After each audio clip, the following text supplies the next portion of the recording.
الاهلي وصن داونز، لو الاهلي عاد المباراه 100 مره هيخسر ال 100 مره. طب ايه السبب؟ اسباب كتير.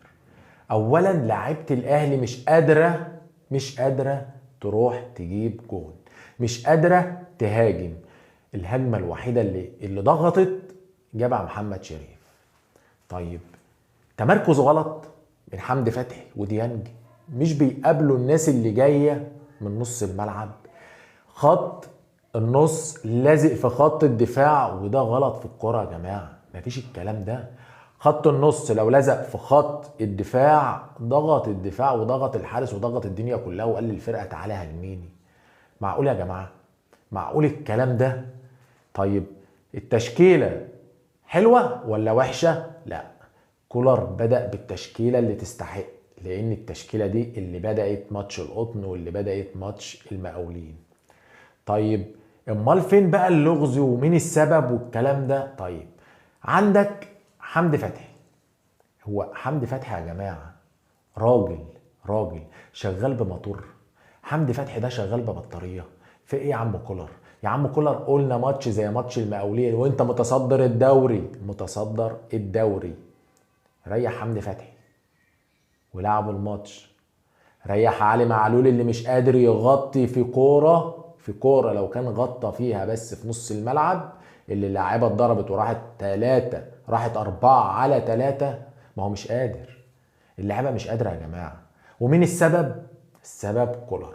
كنا بنقول للكولر ثبت تشكيل، ايوه معاك حق ثبت تشكيل، بس عندك ماتش مهم زي صن داونز وانت كده كده متصدر الدوري وبفارق ولسه لك ماتشات كمان متأجلة. لا يبقى ستوب.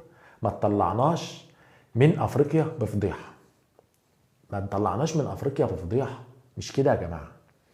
يعني يا عم كولر ناقصك حاجات كتير، ناقصه حاجات كتير. ناقصه تدوير في اللعيبه، مش فاهم يعني ايه تدوير في اللعيبه. مش فاهم. واحد يقول لي ما لعبش حسين الشحات ليه؟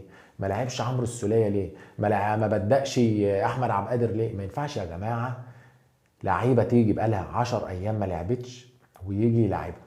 عندك حمدي فتحي وعندك ديانج وعندك علي معلول وعندك لعيبه في الاهلي كتير مرهقه. يا عم كولر، هو انت لما تيجي تلاعب اللعيبه ورا بعض ماتشات، يا اما لعيب يلعب ماتش ويقعد ماتش، لعيب يلعب ماتش ويقعد ماتش؟ يا جماعه في لخبطه في النادي الاهلي، والفرقه النادي الاهلي مش قادره تهاجم.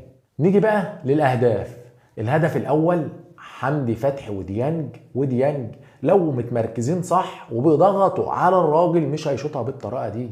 يعني انت لو جيت تبص الهدف الاولاني يسأل عنه حمدي فتحي وديانج، وطبعا الكرة من بعيد شوية لازم الشناوي يكون واخد وضع ان اللعيب هيشوط ويكون مستعد. لا، الشناوي في ملكوت تاني.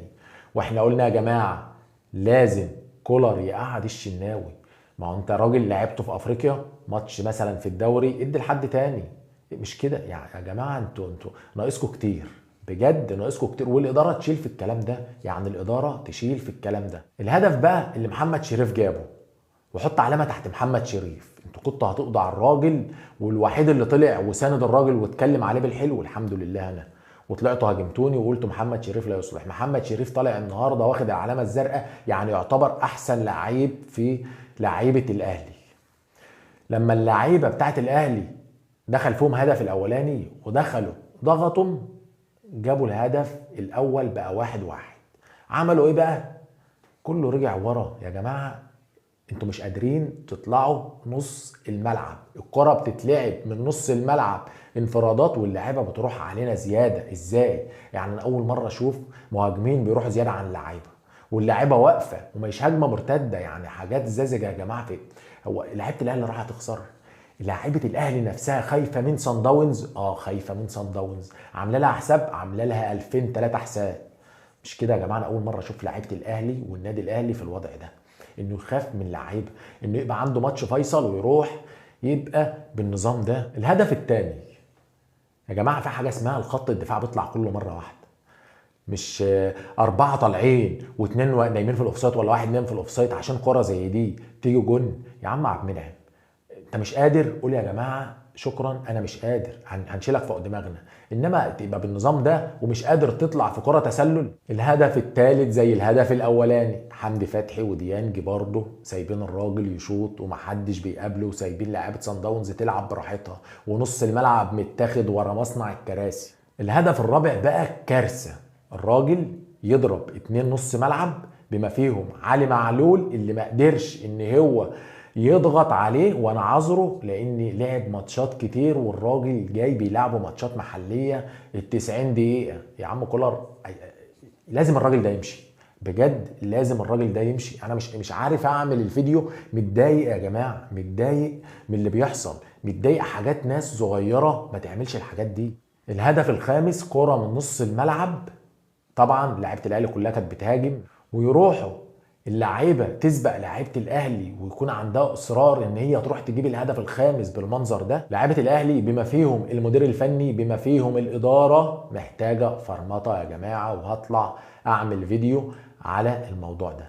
سلام عليكم.